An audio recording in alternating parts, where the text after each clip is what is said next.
Hey anglers, Bill Secor, the Florida Bass Paddler. On today's review, we're going to be reviewing the Old Town Topwater 120.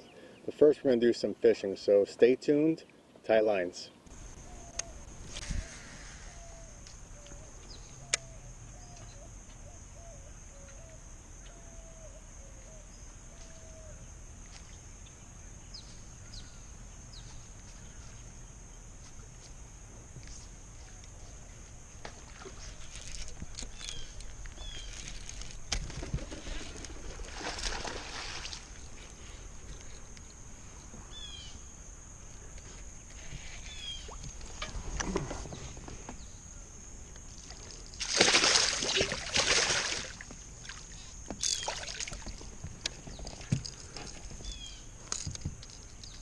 Nice way to start the day. So look, you don't need me to tell you how the kayak fishing market has expanded over the years. I remember back in the day when there was only one pedal craft available. If you couldn't afford that pedal craft, for a boat under $1,000, you usually got some subpar hull with a very uncomfortable seat that left your bum numb for about a week after fishing for a couple hours. As kayaks have evolved, where they have now junk drawers and electric motors and hatches all over the place and all these bells and whistles, the price tags of these kayaks have actually gone up. Unfortunately for many of us, we can no longer afford them. But thankfully, many of those manufacturers have also put out quality craft under $1,000. Now, I've had the opportunity to test paddle a couple of those kayaks and I've had them here on my YouTube channel.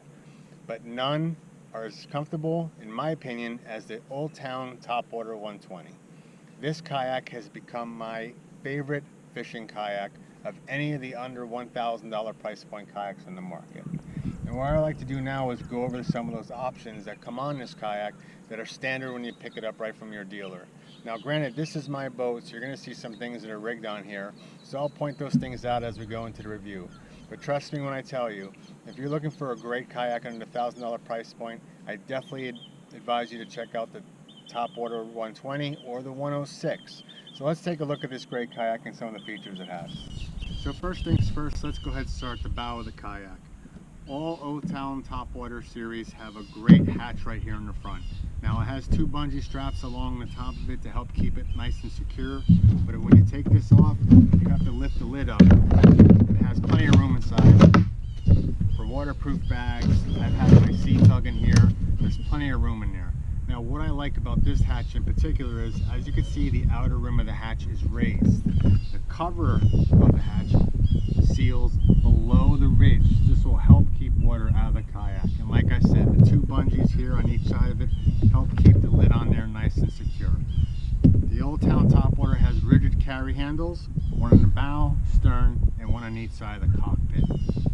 The Topwater series also has a threaded insert here.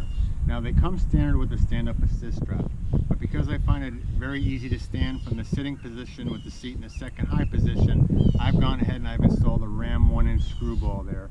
This way I can have additional accessories rigged up to my kayak, such as a camera mount.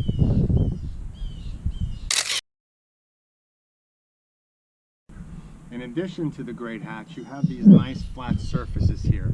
If you want to put additional items such as a mighty mount or a starport or any type of rod holder base or electronics base, you have plenty of room to do it here or here to the sides of the hatch and have easy accessibility to get to the inside to make sure you're using the proper hardware. It's really a nice, well thought out feature of this kayak. Another great feature on this boat is the track system. You have about 20 inches of track on each side of the cockpit.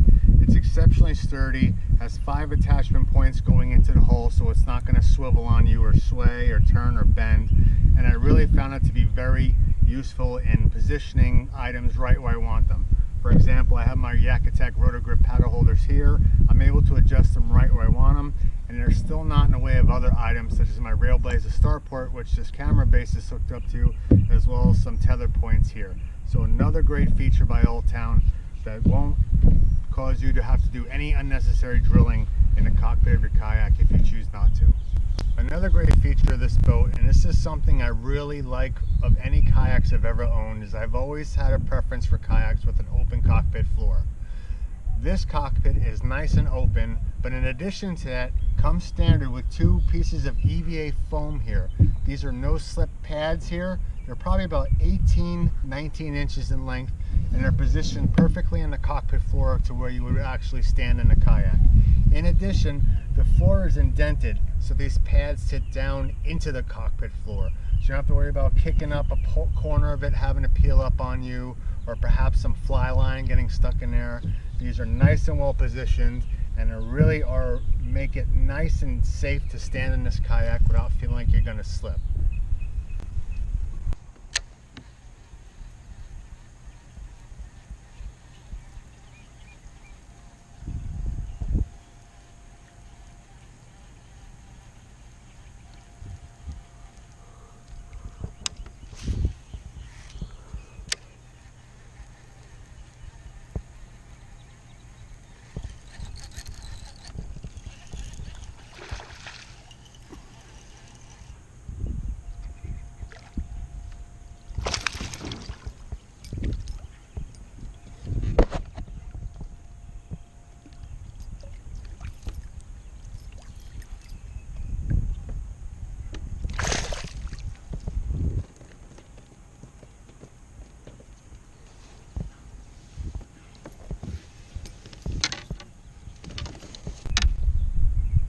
I mentioned it before, and one item that Old Town definitely did not skimp on is the 2-position high back seat that comes standard with the Old Town series. This is the seat here. It's very comfortable to sit in. It has a nice wide bottom here, and most importantly, the back. The back angles backward up as it gets towards the top of the frame. Where this is key is it's not straight across, so it's not going to be poking you in the back of your PFD or your back if you wear a waist pack like I do. In addition, the seat is adjustable on the sides, so you can adjust how far back you want to recline or have it move forward if you like to be more in an upright position, but it's an exceptionally comfortable seat. Secondly, it's a 2-position seat as far as height goes. As you see here on the bottom, you have 4 black clips. The seat right now is in the high position. To change it, all you have to do is unbuckle the 2 safety straps in the back, pop the seat out of the tracks, snap it back into the tracks, rest it back into position, reattach your buckles.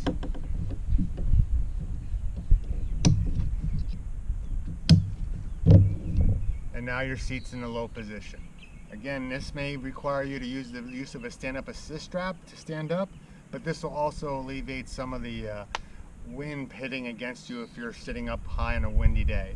So again, another great feature, easy to adjust, and it's a very comfortable seat. 2 other features that are molded into the kayak that you may not see when the chair is in position. First is this handy rubber storage packet here on the left side of the chair. That's a great spot to keep your cell phone handy when you want to take a picture of the fish just before you release it. But I would advise making sure you tether your phone anyway. In addition, underneath the captain's chair, you have room down here for some Plano boxes if your seat's in a high position. But you also have 2 indents here. These are actually rod stagers. You can put the butt of your rod right there, run your rod down the cockpit floor, and this will help keep it right there when you're moving to your next spot. Now, you probably heard me mention it a couple times now in my video review. This boat is unbelievably stable for a boat in its class. It's not built for speed.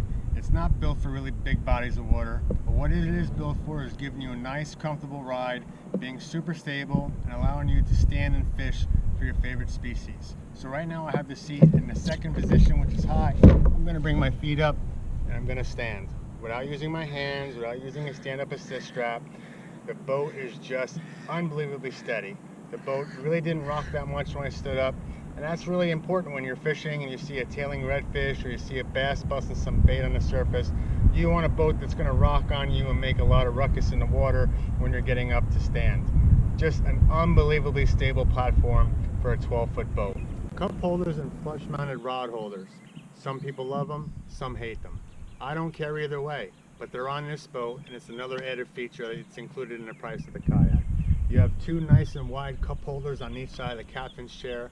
that can fit a wide variety of bottles, as well as some of those wonderful stainless cups that everyone's been using, and 2 flush mounted rod holders behind the captain's chair, which I use for my net. But more importantly, we have one here to the right of the seat. Now where this one comes in handy is when you're unhooking a fish or retying a line.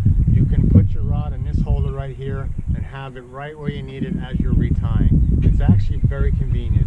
I've actually used this one when fighting some big snakeheads. It gives me a place to rest my rod out of the way, or I'm not laying it down along the floor of the cockpit. So this one is really great to have. Again, there's 3 rod holders in all. Another great feature of the Old Town Topwater 120.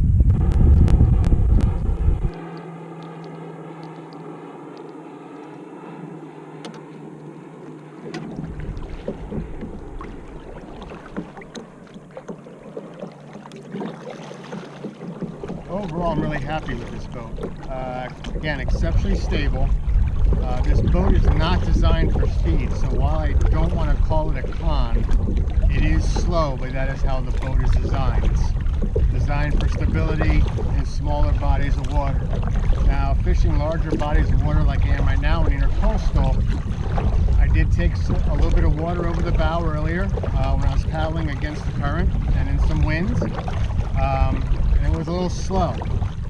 But again, the boat I think is designed for smaller bodies of water, but it can be used in intercoastal, so don't get me wrong. If you don't mind a little water coming over the bow, sprinkling you a little bit, I wouldn't worry about it, because again, when it lacks in speed, it definitely makes up for in stability. I can't stress that enough, and I've probably said that multiple times. It's just an exceptional platform, and I really enjoy fishing from it. So if you're looking for a great boat under $1,000, I definitely recommend you check out the Topwater series in Old Town. I don't think you'll be disappointed. This is Bill Score, Florida Bass Paddler. I'll see you on the water. Just stay out of my spots.